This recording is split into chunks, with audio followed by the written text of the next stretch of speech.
Well, I know everybody's excited. I certainly am. One thing that I've always think that's important, anytime you turn the clock and there's a new phase, that you have some specific goals for what you want to accomplish in training camp, and we always do with our team. There's a whole bunch of them, but the gist of it is we want to first establish a foundation of core values that define how we compete and how we work together as a team. And I don't care what team you have, every year you have to start over on those things, such as attitude and discipline and toughness and effort. It's the same stuff. We're not reinventing the wheel. We always want to improve fundamentally and learn all of our technical aspects on offense, defense, and special teams. This will be especially important this year, given how young we are. This is going to be very important training camp to evaluate our personnel across the board. Sometimes you come into camp, not a lot of questions. That's not the case here. And as always, we're going to continue what we started early in the year, just about redefining the standard here and developing a sense of pride in being a Vol and understanding what it means to be a Tennessee Volunteer.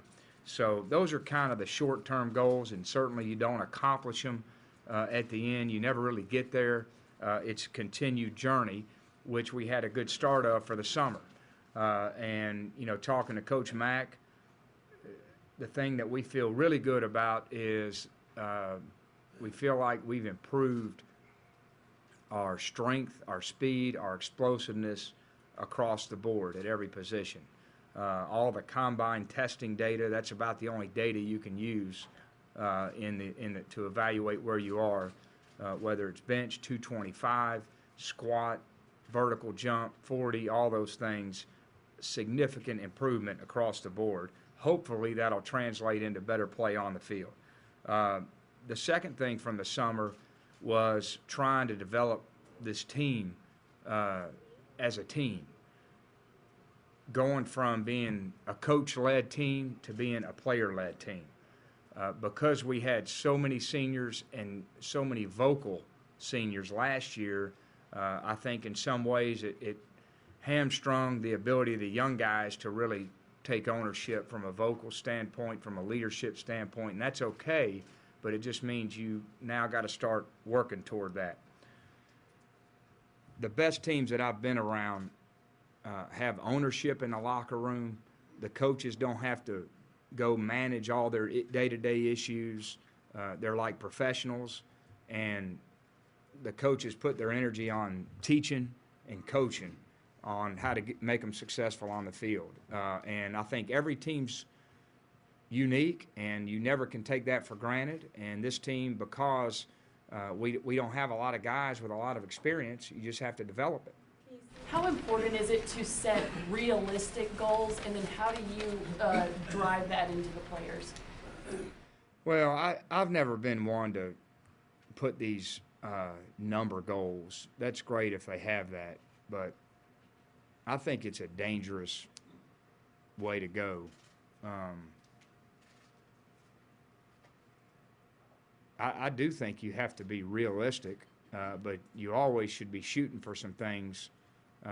We have our goals. We know we want to win an SEC and a national championship, so that's kind of how that is. But it's good to have that, but your focus can't be on getting 2,000 yards. Your focus has to be on what do we have to do to get that goal. And as long as their focus is on the right stuff, then I don't think it really matters what goal you have. The goal's really there to keep driving you when things get hard or when it gets tough. And that's what the purpose of that is. It's a reminder of why we're doing what we're doing. But your day-to-day focus has to be on what are the things I need to do today to get to that goal. Last year coming in on offense, I didn't know who was going to play on the offensive line. This year I got a pretty good idea. On defense, it's the opposite. We had a pretty good feel for who was going to play. We didn't know who was going to be any good.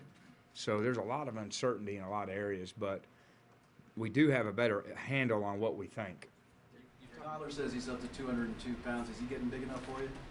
Well, as long as he can take the hits and elude the pass rush, I'm okay.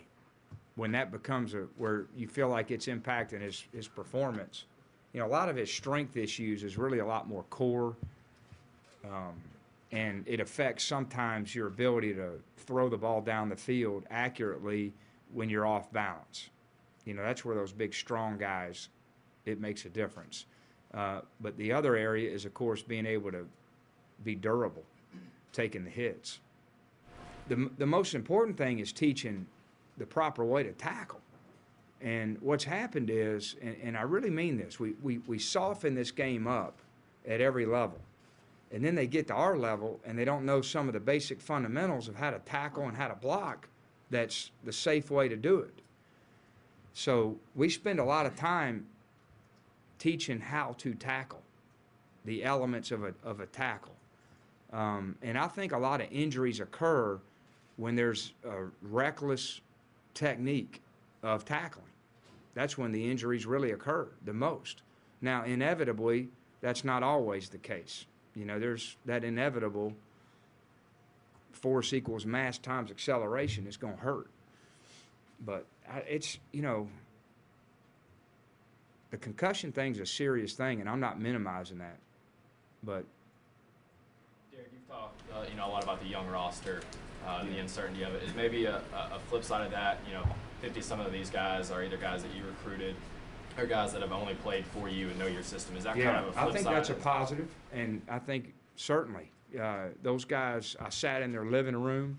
I know what their makeup is. I know that, I have a better feel for,